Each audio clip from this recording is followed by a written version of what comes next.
Welcome to Mic Check Waifu Waifu.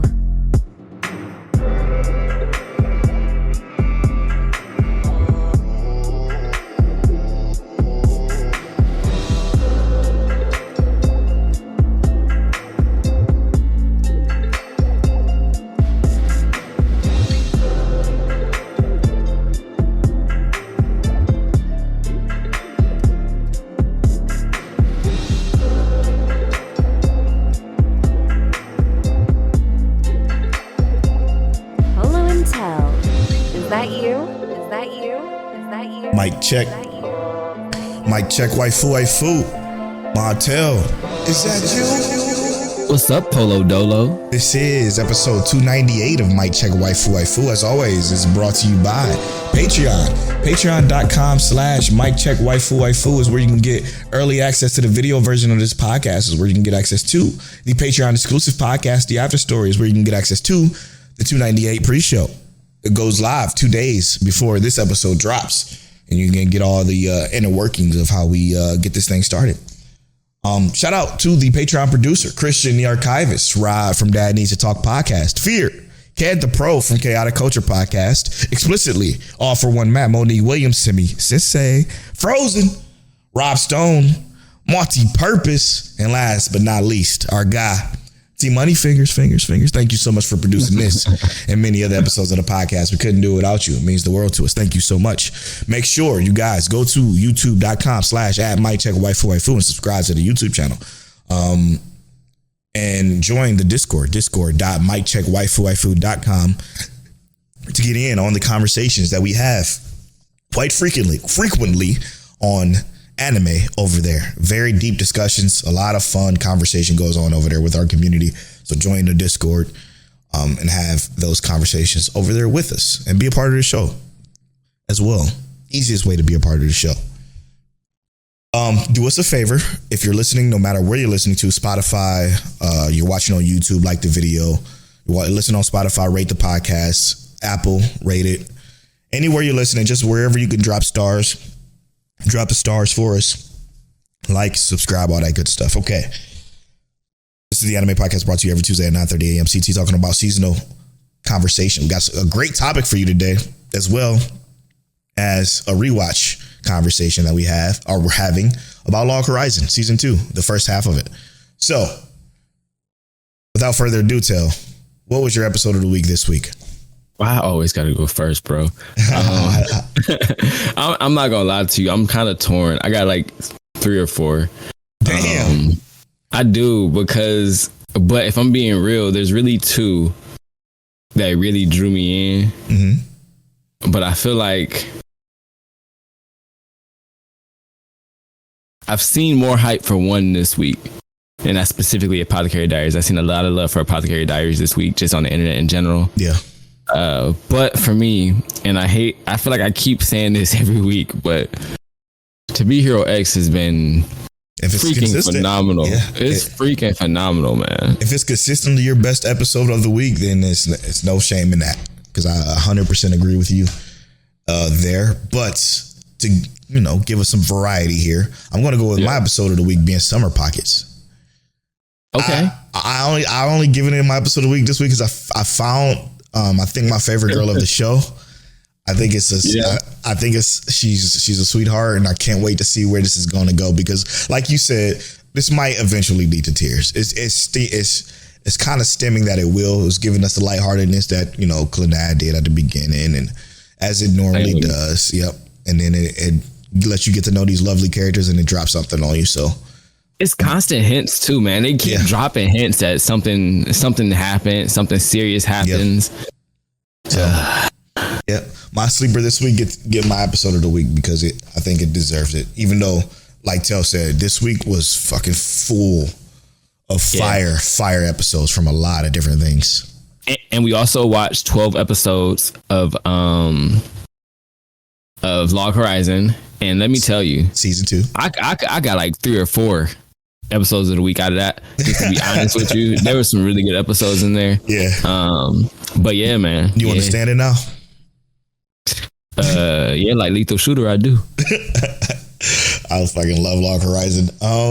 And we're gonna talk about that a little bit later. But the topic for today is going to be the ultimate spring anime watch list. Now, we're going to do this a little bit differently.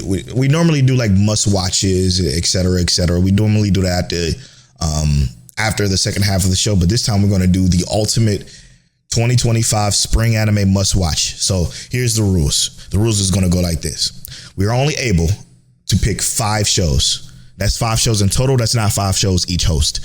5 shows in total that we feel are must watches this spring. Okay. Must watches this spring, only 5. We have to be on the consensus of these shows in particular, and we have to discuss it and come to an agreement on where they fall within the list. The list is going to be obviously an elevated list, meaning from 5 being, they're all must watches, but from 5 being the least of the must watches to number 1 being you have to watch this season. So we are going to pick our shows. We're going to discuss it. And duke it out there to determine the 5 shows you must watch for the people who don't have the time that we do to watch 25 shows as we do almost every season. So, let's get started, shall we? Now, also, I forgot to mention the other rules. I'm sorry. The major rule is that it cannot be a returning show, obviously. So season 3 of Fire Force, season 2 of Windbreaker, season 2 Apothecary Diaries, season 2 of Shoshiman. Those shows are must watches if you already watched the season 1. So if you watch season 1 of those shows, you're going to watch season 2. So those are not a part of this list. Now, without further ado, where do we start for our number 5 anime? We can each have different ones and then debate on why this one should be where and where should be who and who be how and what. Number 5. Okay. Must watch. This is I think tougher than I thought it would be. You think so? Yeah, and the reason why I say that is because for the newer shows, since this is the ultimate anime watch list, we kind of have to think more broad than just our signature tastes, right? We got to think outside the box. What do we think people would consider the ultimate shows this season, new wise? You know what I'm saying? Okay. So, I can open it up if you like. And this is I have an idea, but yeah, go ahead. Open it up, bro. And you can shoot your idea after I shoot mine. Then, so Sword of the Demon Hunter. Okay, I think this is offering some emotional beats, the actiony beats, as well as some depth within the character beats. I think this offers everything we like on top of everything what the masses would like. The action, the animation, everything like that. I think for a number 5 show, why I won't say, run to watch it, even though I think it's a must watch still. This is a show that I consistently turn on and I enjoy every episode. This even could, with the way it ended last episode, could be episode of the week for me because it was so satisfying, right? At the end, it was an extremely satisfying episode. And I enjoy how each little section is a segmented story of this particular village or place and time or whatever the case may be. I do think this offers a lot that people can get behind, but that's just my suggestion for number 5. I don't know if you have a different one. We could, you could pick what you think would be. I do like that choice. I was trying to. I had, and I'm gonna be honest with you. I did not think of that one at all. That one was not in my mind whatsoever. Because it comes out on Monday, man. That's true. But I was thinking about that episode. I think the episode was really good. So yeah, I do think all the episodes have been relatively good. Yeah, it got that hour episode. It got that hook.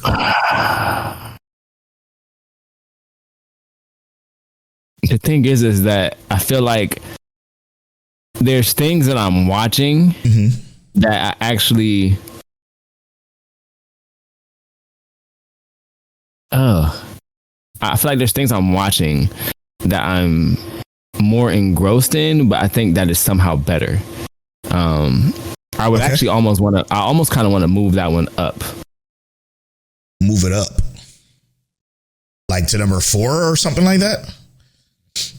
I'm not sure yet because, like I said, I didn't even think of it, so I'm not sure where I want to place it.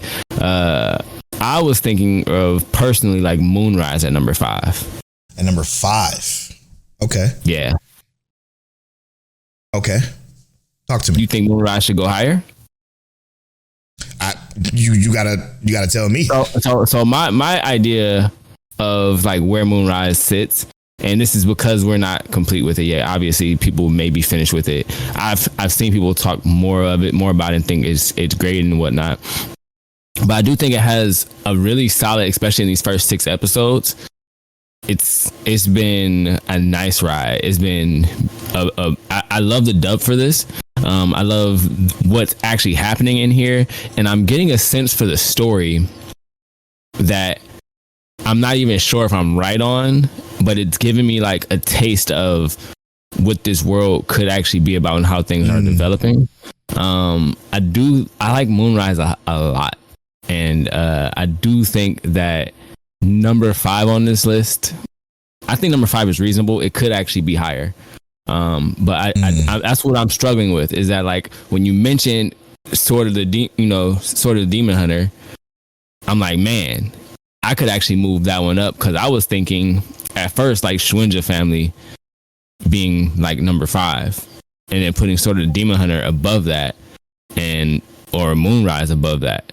Nah, I'm gonna disagree with Shujin Family. I don't think it might not even belong on this list at all. While we love it, right? I absolutely love it, and I'm sure you love it too, because you've given it your spill for being on this list. I don't think it deserves to be on this list, because again, I'm reaching for the broader case. Now, what anybody would want to watch. For anybody would want to watch. Now, you did mention something that most people who are watching Moonrise seen it all already. We're doing it a little bit different. We're watching it piecemeal. So we're doing 2 episodes a week. So our thoughts on it are a little bit different. And I mean, you're right. Feared loves Moonrise. He talks about it a lot. One of our producers. I think Moonrise is really good. I'm a little bit behind, unfortunately, but I'm looking forward to that. I think Moonrise, even with the 3 episodes I've seen so far, I think it belongs above of Sword of the Demon Hunter. Okay. I think Sword of the Demon Hunter could probably stay at 5 and put Moonrise above that. That's just my take. Okay. I'm a little bit behind. You know a little bit more about it than I do. But then also in this case, since it's the ultimate anime watch guide, since all of Moonrise is out already, does it count? I mean, it came out this season. Yeah. You know what I mean? And you still, I definitely think people should watch it based on what I've seen so far. Me too. It's I would say stellar is how I feel about it. But that's what I'm saying, is I do feel like it would go above Sword of the Demon Hunter. But I also feel like 5 for Sword of the Demon Hunter might be a little low. No, I think that's right. I think that's just right. All right. And the reason why I think it's just right is because, like I said, it has everything you're looking for, including the hook, but it also lacks a little bit of progression, main story progression, even though it's only 4 episodes out, right? But it's lacking the main story progression, right? We are getting something, but you know, we don't know exactly where it's going yet, so we can't really determine on if it's going to give us that progression we need yet. Right. So as far as right now, number 5, I think is good for it. Do we agree there? Yeah, we can put that at number 5. We can take that. Okay. And then number 4, I agree with you that Moonrise should be on this list, period. So I think 4 for Moonrise is where I'm at. Let's go. You down with that? Yeah, I'm down for that 100%. I think, like I said, I think Moonrise is great. So, and since it's out, you have your leisure to watch it. So it's like you can watch it all in 1 week. So it's kind of flexible. That's exactly what I was thinking when I said, like, should we even put it here? But I mean, because like you said, it's leisure and you could watch it however you want. And it did come out this season. You got to give it that fact. Now there's a, for our number 3 slot, this is where it's going to get a little bit tougher, I think, for both of us. Okay.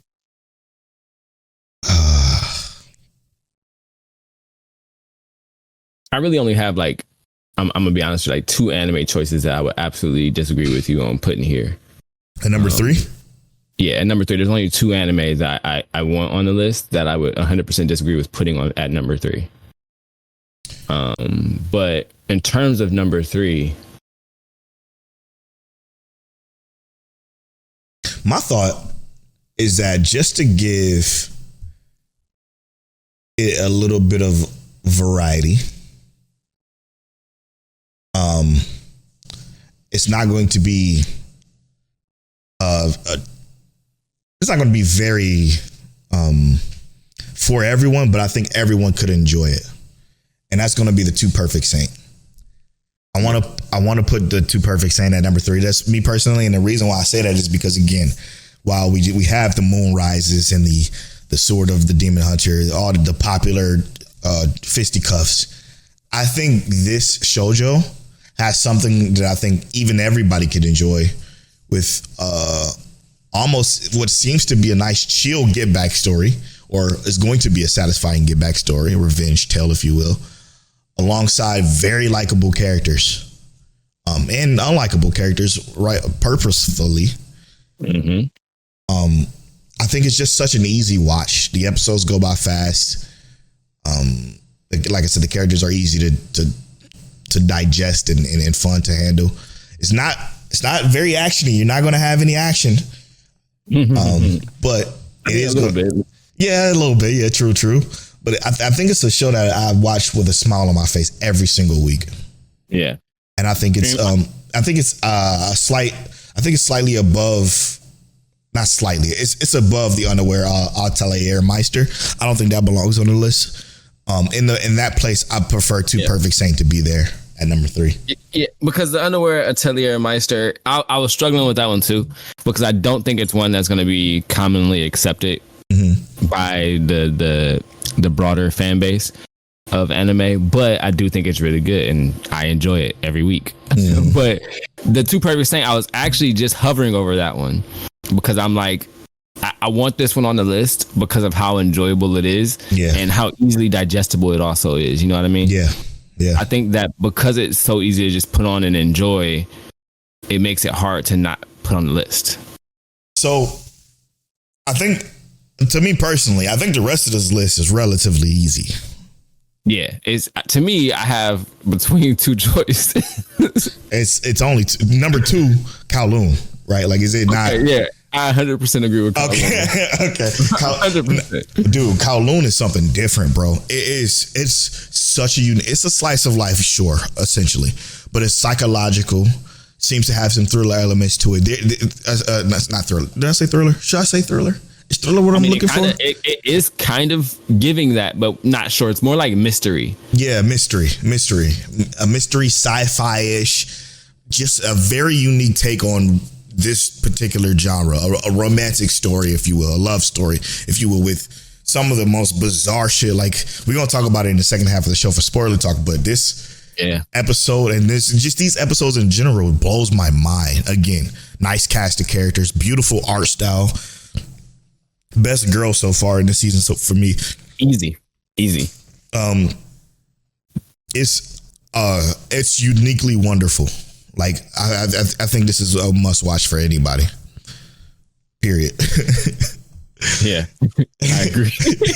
I agree. So it actually has been one of the most when I say enticing, I do mean enticing. It's very enticing. It's because it's this kind of thing. When I first watched the first episode, I didn't get quite the same feeling I got in this episode. And I didn't get the same feeling I got in the previous episode. I feel like each episode, especially the last 2, have given a different kind of almost chilling feel. Like, what is going on here? Very chilling. What is going on here? And then the most recent episode, I'm like, yo, what is going on here? Like, I understand what you're telling me, but what is going on? And so, yeah. I agree. Kowloon is one that I definitely think should be watched. And I think it even was the Discord episode of the week. Oh, shoot. I think it is. It was talked about a lot. Yeah. Kowloon is definitely the episode of the week. Well, along with the number one show that we're going to add on this list, is obvious for both of us, for our entire community. It's going to be To Be Hero X, like no questions. Number one, like I want to get everybody to watch. I want my mom to watch the show. Like I just want everyone possible to watch this show. Now, when I say this, I mean this in the most respectful way possible, because I'm not surprised that Polo is enjoying this show, because that's how good it is. I think to be Hero X, it covers so many different avenues in terms of what it's giving, and like the shock value isn't like it doesn't. It's almost portrayed in a way that is done to really portray a element in the story to really have you engaged. You know what I mean? Mm-hmm. I think that the voice acting has been crazy. Top of the line. Sound design is crazy. Phenomenal. And I think even like the way that things transition with the animation, the pacing of it's been crazy. Absolutely crazy. I saw Polo share everybody needs to watch To Be Hero X. Everyone. I mean from my mom to my brother to like everyone. And you don't even have to watch anime to watch this and enjoy it. Now it is a doshin. Obviously it's Chinese made. It's very much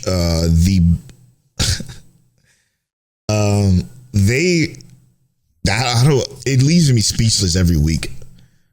From the art to the way they transition between 2D and this uncanny arcane-esque art style is just phenomenal. And then I can't wrap my story around the quality of the characters and the quality of like the world and the lore of everything, the way it all fits, and it's just fucking great. It's just top tier. It might hit my top 10 anime of all time. Even though it's not anime. Same thing. Yeah. Like, you know what I mean? Consistently, It's been pulling at my heart. And I'm like, how do you do this every week? Yeah, it does. It really, really does. Unbelievably done. Ugh. It's just like you can't wait to see what's coming next. And guess what, Tel? What's happening? We got 24 episodes of this. That's what I was saying. That's what I'm saying, bro. Oh my goodness.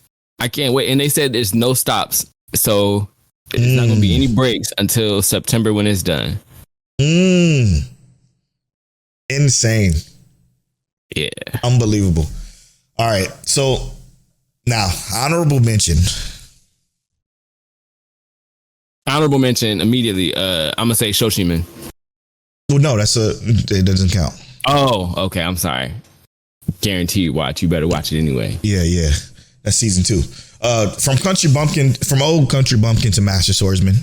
Don't watch the dub. I'm watching the dub because it's easier for me to lay in the bed and watch it. It's awful. It's the worst dub I think I've heard probably since Tale Sleeper last season. But it's worse than that even, to be honest. This dub is awful. It's just because they don't have no emotion, and then their words don't match the mouths at all. They're just reading. They're literally just reading. No, I agree with you, but that's what I'm saying. It literally sounds like they don't have any emotion, no inflections at all. This almost sounds like, imagine somebody who doesn't speak English, but they have a very good English accent. Yeah. And they're just reading English for the first time, though. It's almost what it's like. Yeah. It's like a robot. Bad dub. This could have been AI generated. But good show though. Good show. Oh yeah, great to watch. Great to watch. I enjoy the show very, very much. The Brilliant Healers new Yep. That's what I was going to. Yeah. What's this actually called? The Brilliant Healers New Life in the Shadows. Yeah, it's another decent one. I enjoy it quite a bit. It's a Polo and Tail as show though. Like this is one I don't know if I could recommend to everybody, but I'm enjoying it. Wholeheartedly. Here's the thing though, is that while I would say I understand it, not everybody would necessarily want to watch it, I do think that it has elements that are really good, especially with like some of these characters. We were talking about in the Discord, the most recent character that was introduced, how she went about things, and her personality wasn't like this one-dimensional aspect that I swear I thought it was going to be. When they showed us that she wasn't one-dimensional, I was like, you cooking. you good. As long as you show me your characters are not one-dimensional, that they actually think about what they're doing within your world. Yep. I think that's important, and that's why I wanted it to be an honorable mention. Shout out to Dad Needs to Talk, who mentioned that loving the fact that she went to go investigate it for herself and just instead of just believing stuff, full stop. Like, again, that just goes to show that the dimensions that Tel mentioned are very significant within the show, within these characters, and that's what makes it so good. Like, I think it's worth to watch. I totally do. Like, if we had a list of, I'm gonna be honest, so if we had a list of 6 shows, this will be in that. This will be number 6. Yeah, must watch this. Like, it's just that good to me personally. No, I agree with you entirely. I enjoy it more than I enjoy most of the stuff. And then lastly, for me personally, this is not going to be for everybody, but this is a polo ass show. Not even a polo and tell ass show, but a polo ass show, and that's Summer Pockets, man. Summer Pockets for me has been a treat. It has that Clanad, that Key, that absolute duo, that just this, not necessarily absolute duo, because absolute duo was a little bit more sci-fi, opposed to this, but this is just that you learn about characters and then probably something's going to happen. That's unbearably sad, but the characters are so sweet and endearing and loving so far, including the main character. Normally the main character is like kind of the weaker parts of like Key's visual novel adaptations of their stuff, because they're you, right? The main character is you, and you're the main character in the visual novel, so they kind of have too many things to account for. But here, the main character here just seems to have, again, word of the day, I guess, is depth, right? Like he's deeper than what a normal Key visual novel main character would be. He's experienced things. He's experienced things that we are witnessing slowly throughout the show. But again, the characters for me is what's carrying it. And my specific perspective on Summer Pockets is and why I like it in an honorable mention is the fact that while I feel like it hasn't quite delivered the hook yet, you know what I mean? I feel like it's very intriguing to watch in general. It just has right? It has an easygoing this easygoing aesthetic about it, and just how the world is feeling so far. But it also has like I was saying, and like I have been saying, it has this loom of like, my heart's gonna get broken. Yeah. And it's scaring me, and I don't know, that might be it. It might be the fear that I'm feeling by watching it that's keeping me drawn in. Yeah, because I feel it. I've been feeling this since episode 1, and I feel like I got called crazy, but nah. I don't think you're crazy at all. It's a denial thing, right? Let me just check something real quick. So Summer Pockets, when did this come out visual novel wise? Because again, this is a studio that does visual novels first, and then they turn those into anime. So Summer Pockets came out in 2018. Overwhelmingly positive reviews on Steam. Ugh, dude. I'm not going to play it, obviously, because we're watching it, but man. Leave it alone. Yeah. He wants to, too. I do. I was looking at it on Steam, yeah. Tempting. Interesting stuff. Maybe we'll have a reason to mess with that later. Yeah, true. Interesting. Okay, now let's move on to the rewatch, aka watch of Log Horizon season 2, the first half, which is just 12 episodes, which covers 2 arcs. We want to not go into spoilers, because I'm specifically not going into spoilers because I want Crystal to watch this. I need Crystal to watch this one day, because I feel like having her perspective on Log Horizon, for somebody who I'm sure doesn't play MMOs, right? Crystal, I'm sure you don't play MMOs. I want to see how you digest everything that this show delivers from that perspective. Frozen too. I don't know Frozen. I know Frozen is listening as well. Frozen doesn't really play many MMOs, but he has some experience, right? He played New World, so he knows a little bit of something about it. But I just want to hear those perspectives more. So I want to try to avoid spoilers, but I do want to talk about the general thoughts of Log Horizon first half. Log Horizon 2 first half, first 12 episodes. Initially going into this, I felt like it was almost a recanting of some parts of the previous season. But really not, and it could be because, and hear me out, I'm only gonna say this. When I started watching it, it said I was already on episode 4, and I was like, I didn't watch 4 episodes of season 2. And I went back and I started rewatching. I was like, I feel like I've already seen this, so it could be because I've already seen it. But I felt like I was rewatching things. But hear me out. The way that the world develops, the way that the world moves, the way that the world is alive is crazy. It's crazy. This world, I feel like I'm almost living in it. And if I were in this show, I'm like, yo, it's another thing every week. But it's like, it's not another thing, but I expect that things are going to develop. And there's going to be, there's going to be more that you're going to have to overcome. But it all comes in alignment with understanding not just a video game, but a real world scenario. You know what I mean? It's like, it's a true collision of a video game and a real world is what it feels like. Yeah. What's so intriguing about this and what I find to be, hear me out, because I think I always loved the story of Log Horizon better than I did of Sword Art.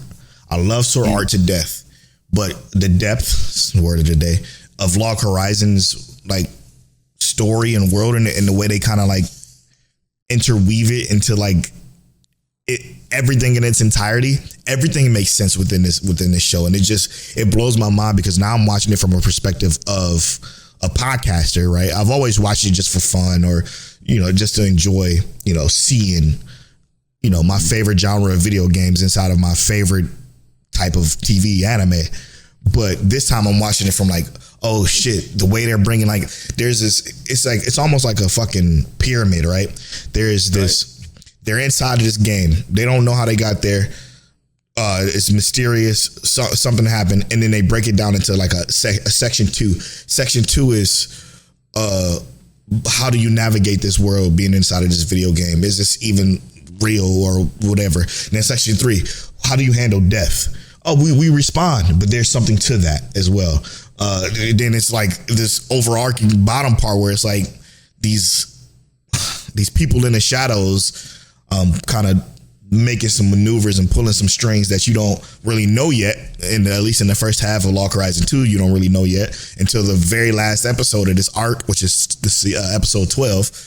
It all just comes together so nicely. And then the fact that you have so many characters that you can gravitate towards and relate to and just fall in love with in each one of these. And then I'm talking 25 plus characters that are all unique and has different characteristics and feels a part of this world.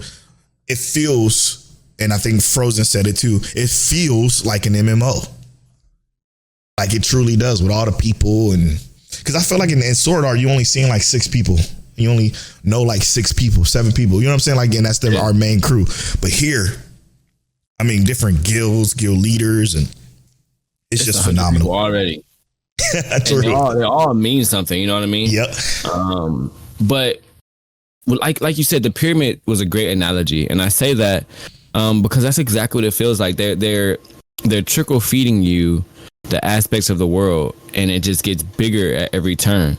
Like I said, it feels like everything is living, and the funniest thing was the flavor text. Yes, like, I was just about to bring that up. I was like, oh my god! And it was like, it was the way they did it and they described it. It was like it felt like it was just dialogue in the show. You know what I mean? But no, this means something, and it was great. I was like, oh. I was like, oh, ain't no way we gotta worry about flavor text. But that's what makes it so cool was that they mention things, right? but it gets built on in that episode to the next episode to where it is significantly important and it's going to mean something continuously going forward. And even at the end of this arc, so to speak, at the 12th episode, flavor text happens with a epic item. You know what I mean? When they want to give it to somebody, it's like the flavor text. It's so cool. It's so cool because it literally is being evolved and stacked upon in the show to create ambient feeling within the world. Yeah. It's giving it these rules that just feels significant. Everything feels significant. I.e., even them just showing the classroom of one of the merchant guild leaders mentioning the fact that, oh, this is changing. We have to figure out why this is changing, why flavor text is doing what it's doing. Or if you play, for another example, if you play a female character but you're a male character, the way everything kind of comes together and turns and twists, and it just fucking it blows a lot of shows story beats or world building out of the water. I honestly, this is about it's top tier world building. You know what I consider top tier world building? This One Piece. Top tier world building to me. I think those two world-wise are honestly, and this is not being me hyperbolic or anything like that, top two world building shows of all time between One Piece and Log Horizon. That's how well done it is. It's just, while obviously Log Horizon isn't as vast as One Piece, but it is, in my opinion, deeper. With One Piece flowers on the show. It's crazy. One Piece is phenomenal. It's phenomenal. I need to pick it back up again. But yeah, it's just great. And One Piece world building is undeniable. I don't care who you are. It's undeniable for sure. But Log Horizon is honestly mind-blowingly good when it comes to that aspect of it. Agree. It has been the most enthralling I felt in a world in a long time. Since probably Overlord, right? I think Overlord's up there too. Yeah, Overlord's up there. I would say Jobs Reincarnation. Yeah, bro. Yeah. Top tier. Who is your favorite character as of right now? Akatsuki. I love her. Sorry to say, but mine's is still Shiro. No, Shiro's the GOAT. Shiro is honestly, he's a GOAT. But I love Akatsuki's like independence, but also like accidental independence. She's not entirely independent. She really is only there for one person. You feel me? But also outside of that one person, entirely independent. And even with what she does with that one person is like she acts in the shadows. She is an independent piece that is part of the group. You know what I mean? Yeah. I think I think in this particular 12 episodes, that changed, right? That it did. She got some growth. I love. Yeah, I love that so much.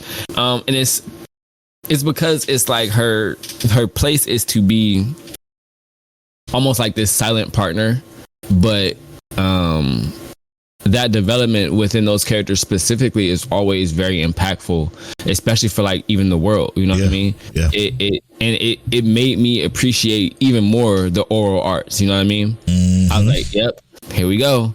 This is fire, and it even gave us perspective on that. Oh my god, they gave us more perspective on that about changing your view of the world. It's great. Yeah. It's phenomenal show. Truly great. I also liked. Well, okay. I also love this dubbed outside of like three characters, and the three characters are like side characters. You know, the girl with the ears that's a part of the Samurai Dudes Guild. Her voice acting is not great. As long as you don't say Demikaz. Demikaz is pretty good voice acting wise to me. That's what I was gonna say. Yeah, I think he's pretty good. But it's just the girl with the cat ears and the long purple hair who's teaching Akatsuki some of the oral art stuff. Hers is a little off. But again, it's 100 fucking characters in the show. So it is. I'm looking at them now. I was like, it's 1,000 of them. I hate necessarily any of them. You talking about what's her name? Hein, the cat ear girl. I think you're right. That's her. It's her. Yeah, she's something. She's a foxtail. Yep. Nyanta is dope. Fucking just dope. I can't. They need to do more with him. He should have been a part of this race. He's incredible. Swashbuckler. Yeah, but even talking about what's his name, Demikos, bruh. The way they even developed him. Yeah, Demikos got some development. Now, from season 1 to now, I'm like, yeah, you know what, bro? Forget it. I don't hate him no more. He had very oppish personality in the beginning, but now he's not optastic. He's okay. Yep. We let Demikos rock. I love Nautsu and Miriel's little thing they got going on. I love that too. It's just so, everything about it is just so great. It's just so great. Let's get to know Mic Check Waifu. This is part of the podcast where one of us reads a question associated with a random number. I've got to go to my Google Docs here again. Google Docs. See if I can get signed in. Because again, I switched browsers, so. Oh, but look, I'm actually in now. Where am I? You ready? You got the number? Yeah. What's the number? 68.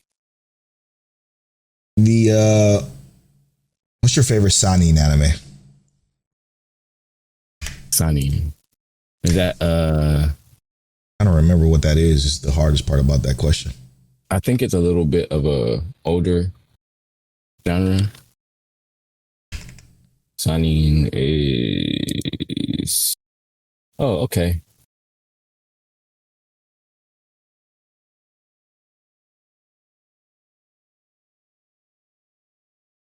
Elfin Light is on there.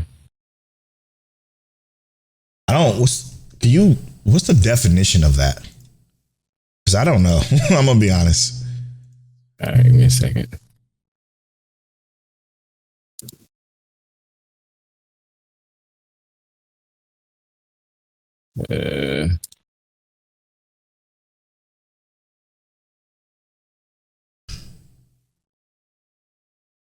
In context of Japanese manga, Sanin translates to youth, young man.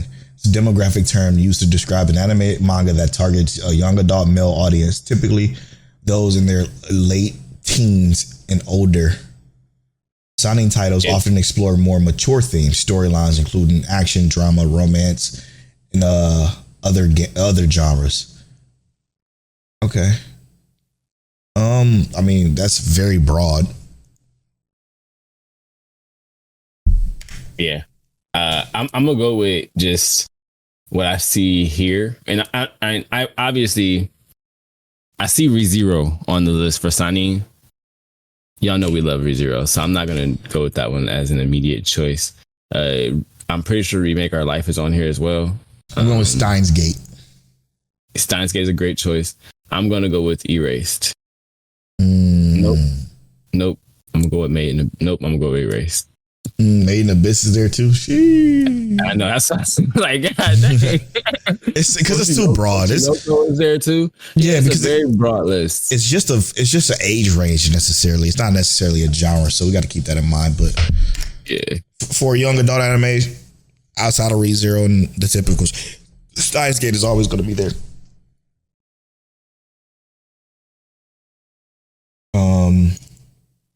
All right, we'll be right back after this.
And welcome back to episode 298 of Mic Check Waifu.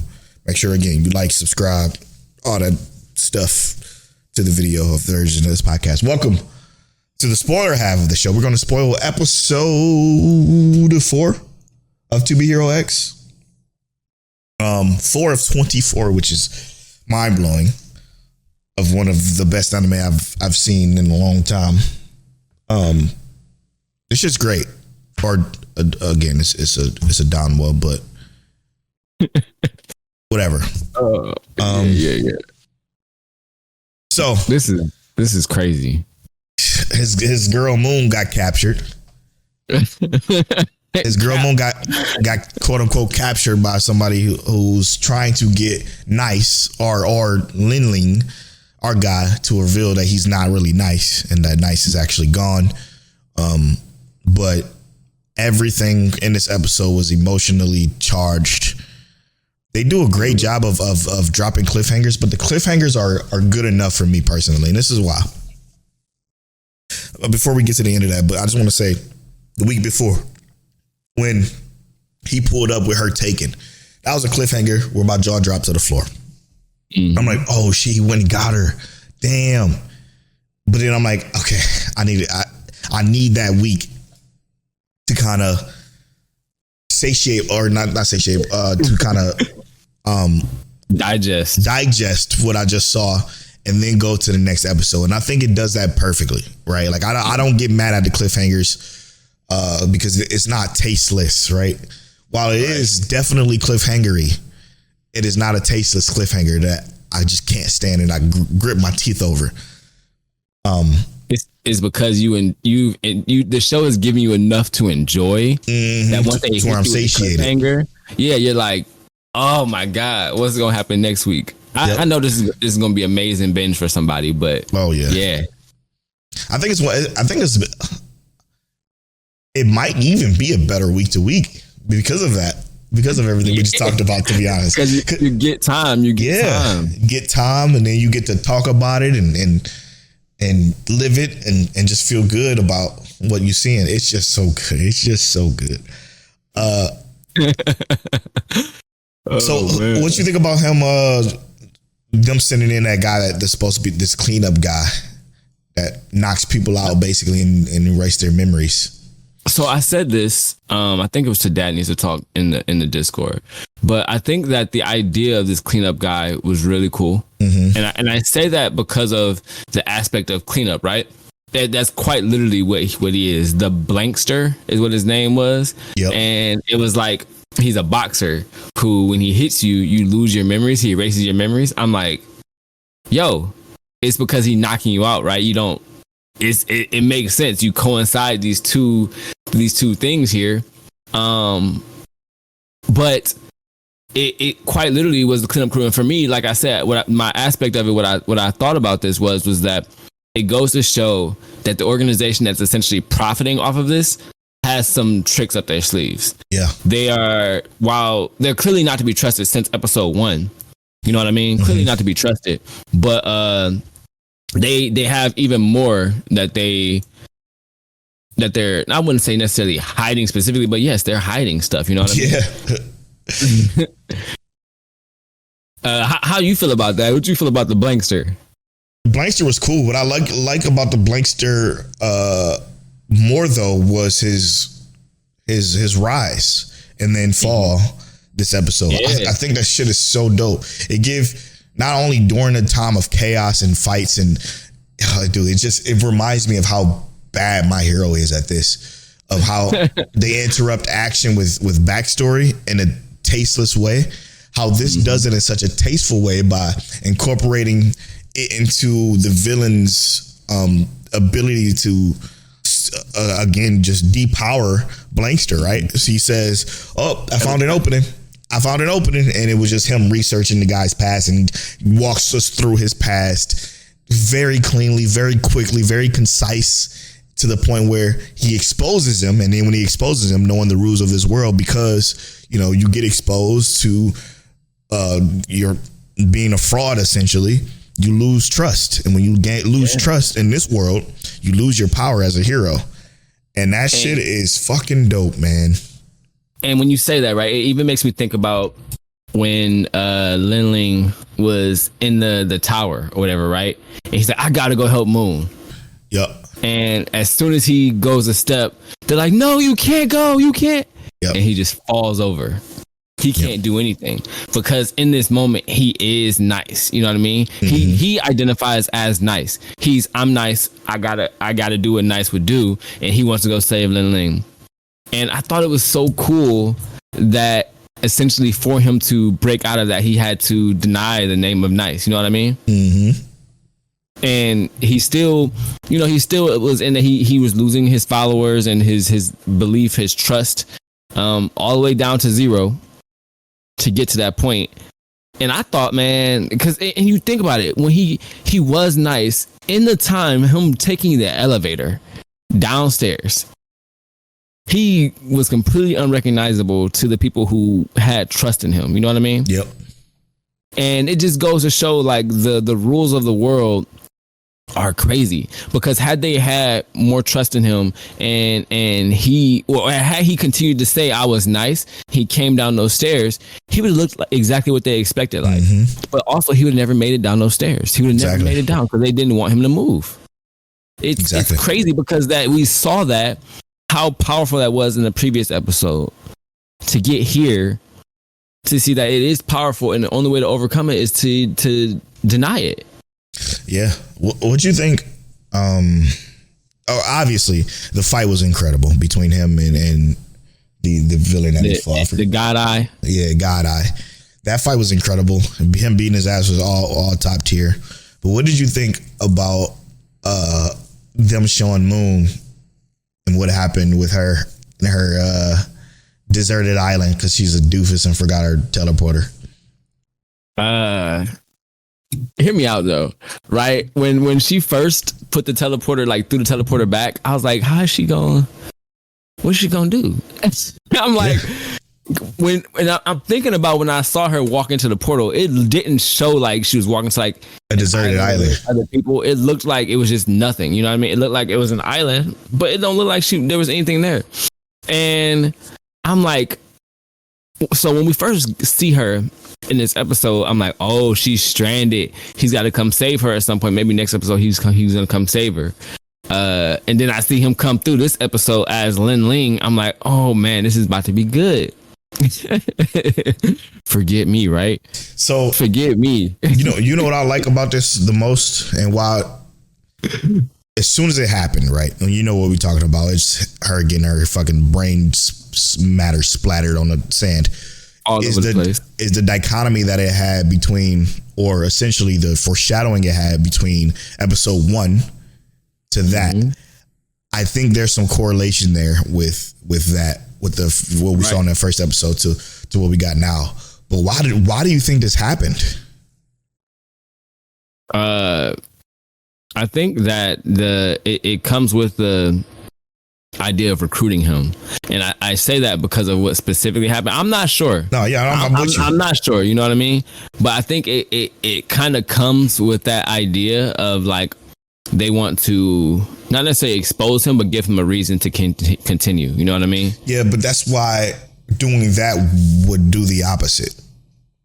Yeah. My thought behind it, because I feel what you're saying, and I thought that same thing at first, and so I thought, but if this is a recruitment job, why would you do that to recruit him? If anything, that's going to do the opposite. It's going to depress him. It's going to make him not believe in anything anymore, because the reason why he fought so hard in the first place was because of Moon, to save Moon. So now he can't save her; she's gone. I think, and this is what I'm thinking, because I agree with you too. But it's like the idea that he has to persecute the person who did it, right?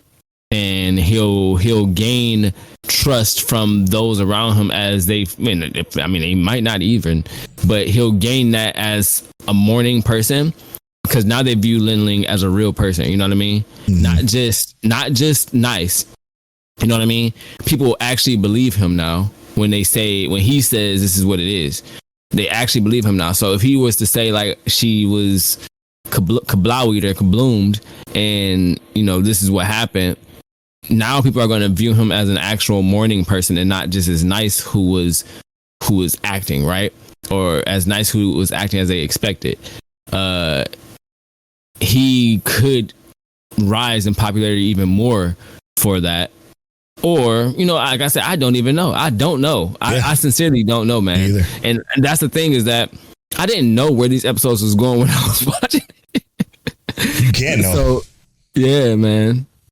You can't know. All I can, and I'm gonna be honest when I say this, and I hate it. I hope that she really is gone. I don't. I say I hope that she really is gone because, like, I need to see where the aspect of that story goes. I feel like they can't keep piecing her out in not real ways. But she's probably gone for sure. I just wish she wasn't.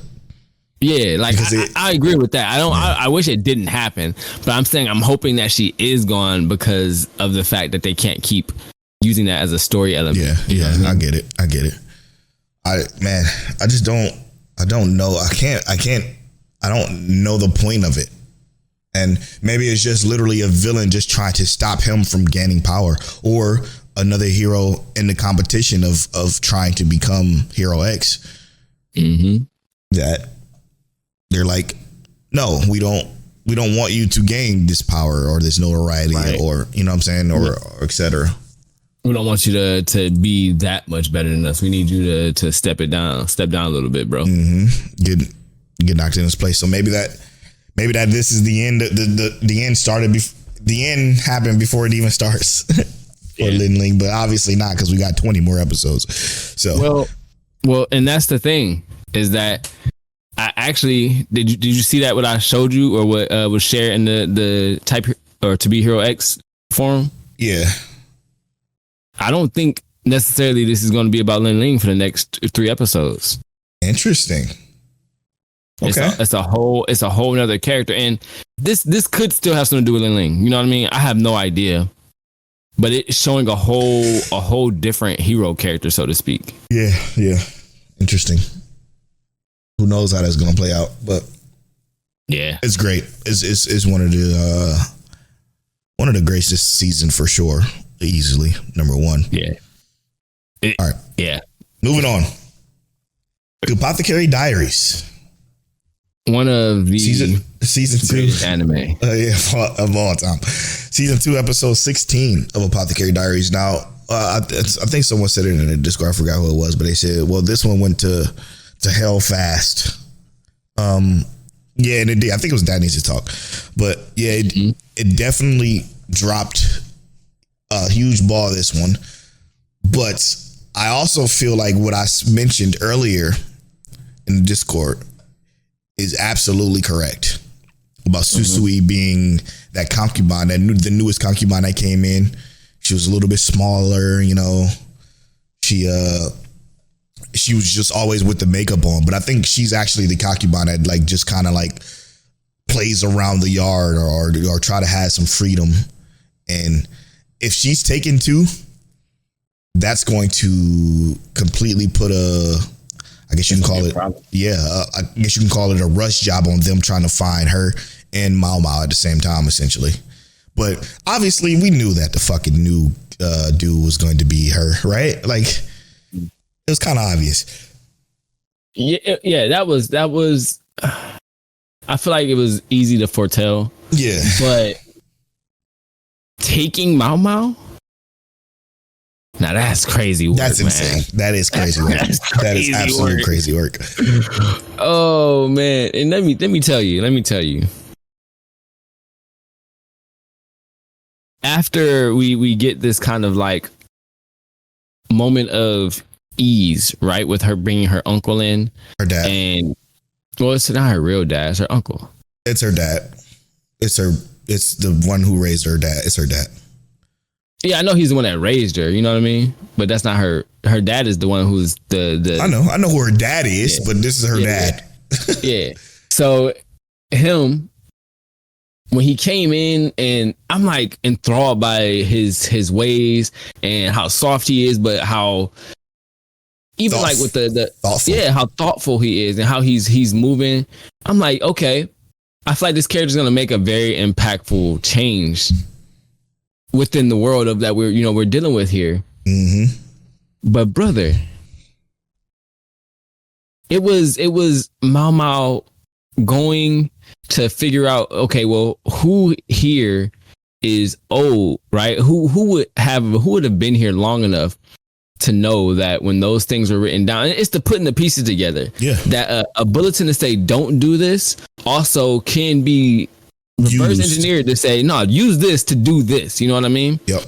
And her going to where the only people in the palace would know, because if everybody gets cycled out every 2 years, like she said, who has been here long enough to have noticed or known that? Yep. And you go to that specific. The fact that that's like, even thought about, right? Like that could be just, it could just be a plot hole, right? Like it could just be this. That's a perfect way of describing what I mean here is this show has no plot holes because of stuff like that, because of exactly what you just explained, where it doesn't have the problem with disobeying its own rules, if you will. And I find that to be so fucking captivating within this show. But then, that's the thing. But then for old girl to come in to win, when she's talking to the old lady and she's like, hey, she's already figured out your plan already. Like the fact that she knew that she knew. Yeah, she already know what this is about. And then she threatens her and etc. But man, it's just so crazy to me how good they are at at not only letting you as the viewer figure it out for yourself, but unveiling what Mama figured out how and the why. It's just so good. Right, I'm still thinking about the part when dude, and I can't remember if this is last episode, like not the recent episode we just watched or the previous episode, but when he said, yeah, and this green tea here or this red tea here, and it's green, because we had that whole episode where they talked about how certain heirs can only see colors in a certain way. You know what I mean? And it's like they do this. Nothing is meaningless. You know what I mean?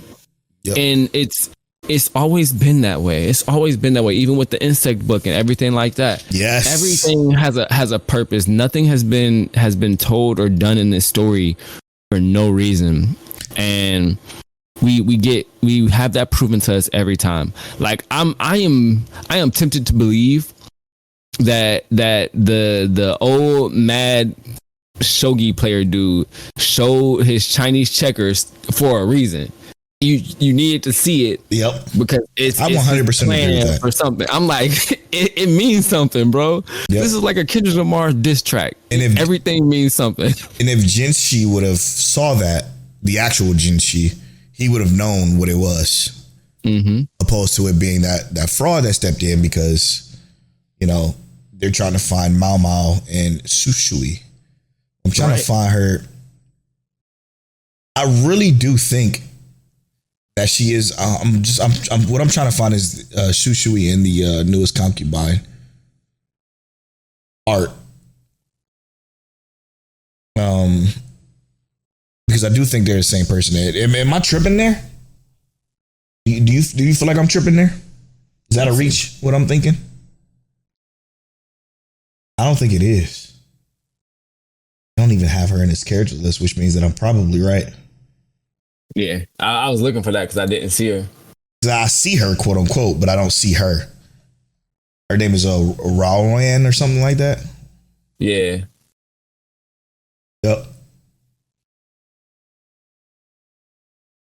Yeah, pure consort residing in the Garnet Palace in the inner court. They have the same eye color and everything. Yep. It's totally her. Yep. And then Mama started to figure that out when she was thinking about that insect book and the paper that was used and you know what I'm saying? Like, and all the freedom that she has to do all this crazy stuff while she's supposed to be some servant girl. And something ain't right about that. So as soon as they said that, it's like, it clicks right then and there. That's her. You need to fucking stop. We ain't even at that part of the story yet.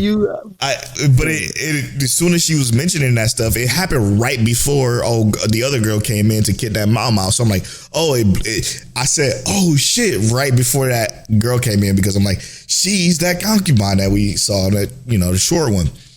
And then all of a sudden, all the other shit happens, and that just gets swept under the rug. That get pushed down the conveyor belt, if you will, of things happening.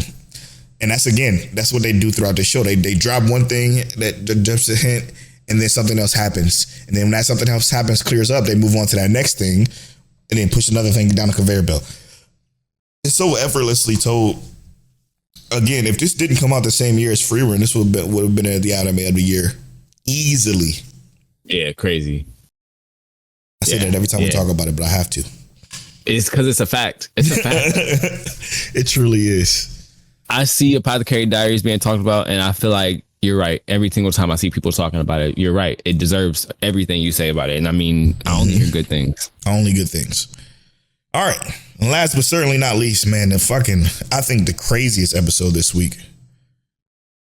Kowloon. Yeah, brother. This was absolutely crazy to me because it was so much information given, and it was so much information given, but not overload, right? Like, and what I mean by that, it was told so naturally through just conversation. So it seems, and this is my thought, Discord has a different thought where they think it's clones or whatever, and it could be clones, but I'm thinking more of a doppelganger kind of situation, right? To where two people can exist in the same world. And that's been myth for ages, since the beginning of time, right? So like they say that there's two copies of you somewhere around the world. Essentially what I'm thinking is that they're inside of this small, for lack of a better word, play space, which is Kowloon. Okay. But outside of Kowloon is the wider world. This is just my theory. Okay. And the wider world has the same people, essentially, that is in Kowloon, and they take them and when you put them inside of Kowloon, the person that is the doppelganger of the person that they bring in disappears. I.e. what they showed us with the snake guy bringing in the old man, and the old man's like, this brings back memories, and he comes in and the other guy disappears. That is essentially my base thought process between this. But that's not even the major mystery. Discord is talking about it like it's the major part of this whole thing. Oh, they're clones, blah, blah, blah. No, that ain't it. I think it's the doppelganger thing, and I think they want, and two people can exist in the same place. That's what I think. What was shocking about this whole episode was the hints of Karaji. I'm sorry, I'm saying her name wrong, but Karaji B being dead and gone by Kudo, or them, or her not wanting to hear about the original because something in her mind is preventing her from trying to hear that. I think those are the most important pieces, and the most, I think, conflicting thing throughout this entire episode was, do you want me to tell you about her? And she's like, it looks like she want to say yes. Something in her mind tells her no. So she says no. I think that is more surprising or captivating or intriguing than just the fact that, they're clones of people or whatever the case may be. So I want to say this, right? You know how like anime say their, or some shows will say their name in the title or whatever. This is Kowloon generic romance. You know what I mean? That kind of thing in the movie or whatever. This show, it didn't necessarily do that, but it gave us that, right? And I say this, the generic part, to give credence to what you said. They gave us the whole explanation of a cubic zirconia earring.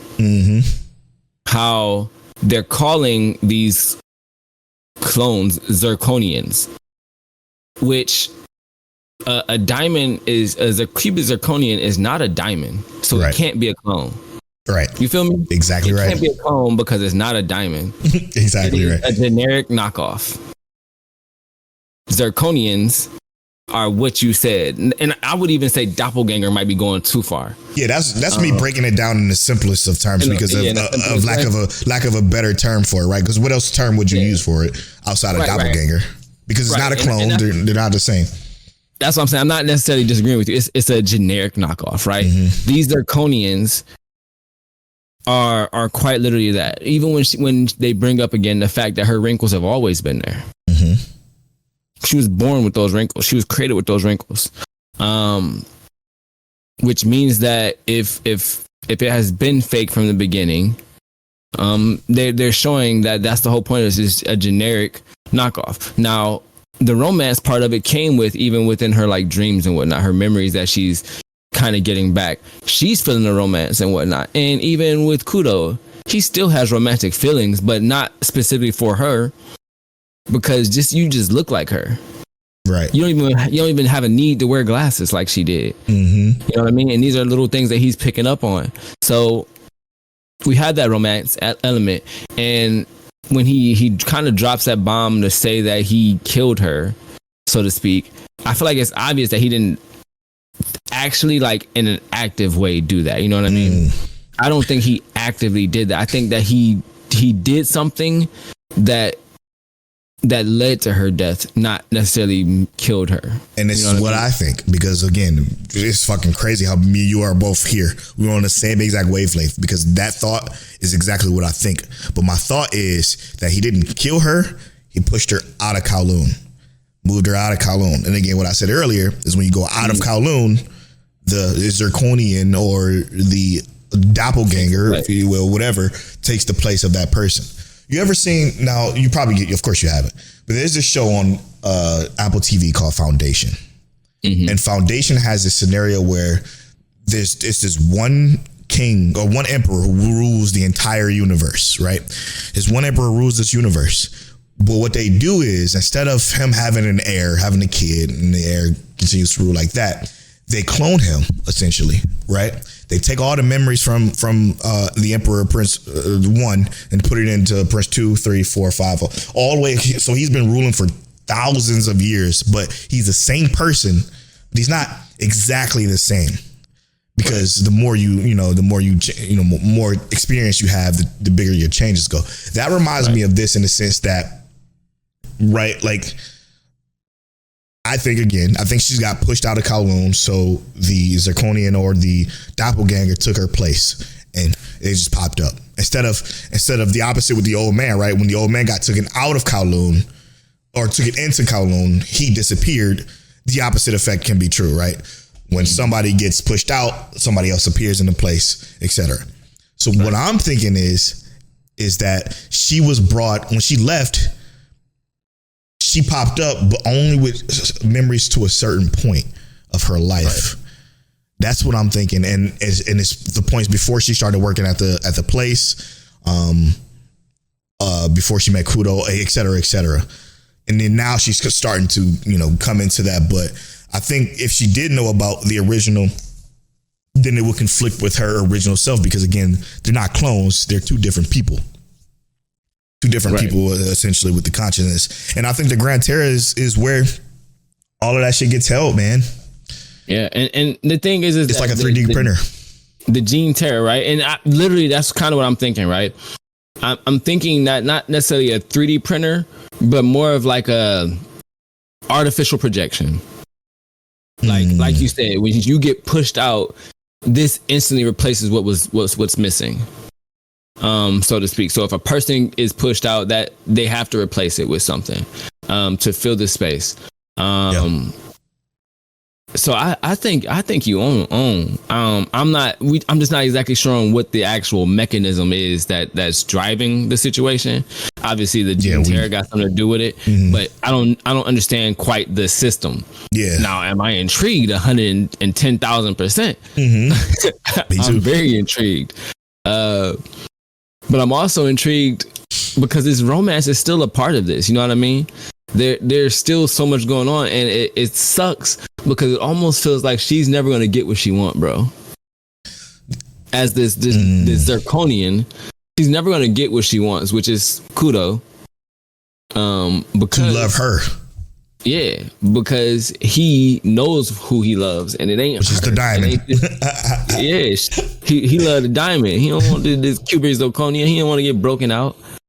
Yeah, it was so many things that led to me to have this theory, this thought process within it. Because watching it just naturally flowed into my mind, right? Like the owner of the tea shop being now being gone, right? And then he's like, I'm worried that my original will come back, because if the original come back, then he would disappear. So it was so many things that just bounces off that theory of the doppelganger effect, where two things can exist at the same time in this particular case. And again, I think that Gene Terra is the 3D printer that, or for lack of a better word, I'm using 3D printer because of, my vocabulary being a little bit short, but because it's like they want Kowloon to be this. Maybe they're lab rats in a maze. Yeah, and that's another thought. But like I said, I only didn't say that specifically because it makes sense. It's this walled off dystopian world or city. But we don't exactly know that yet. And we see... They did mention Japan this episode, too. Yeah. At one point. So, I don't know. Yeah. A lot to think about, man. A lot to think. This is a special show, though. This is truly a special show. As a 75... it's not just a slice of life at all. That's why it's a part of the ultimate 2025 spring anime watch list for Mic Check Waifu. And... I'm at Polo Born Flown on social media. I'm at King Teliano on all social media. You can follow our social medias at Mic Check Waifu on everything, and at Mic Check Waifu on everything else. And as always, Mic Check.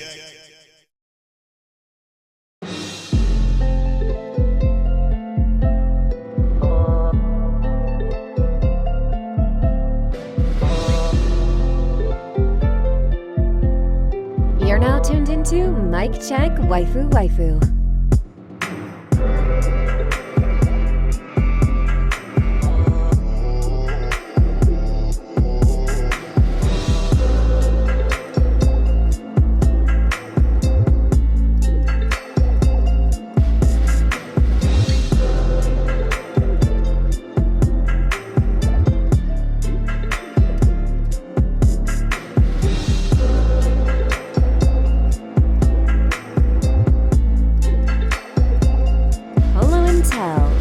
Is that you? Is that you? Is that you? Is that you? Is that